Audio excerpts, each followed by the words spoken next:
Здравейте, аз се казвам Мишо Марков. Моя проект е роборъка, която ще тества телефон. Роборъката съм я направил с моето Lego Boost и към нея съм сложил резистор и батерия, които ще заместват човешкото тяло. Ето това е моята програма, която съм я направил на Scratch. Ето как. Сега ще звънна с телефона.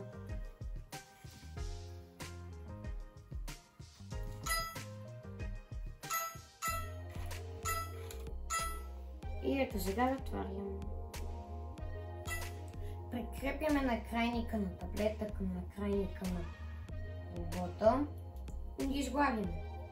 И сега ще видим дали мога да звъня. Не мога, защото в човешкото тяло има съпротивление.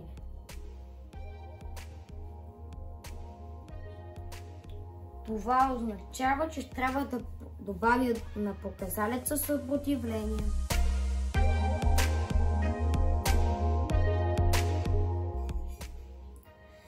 Добавих към накрайника резистор от 1 кг.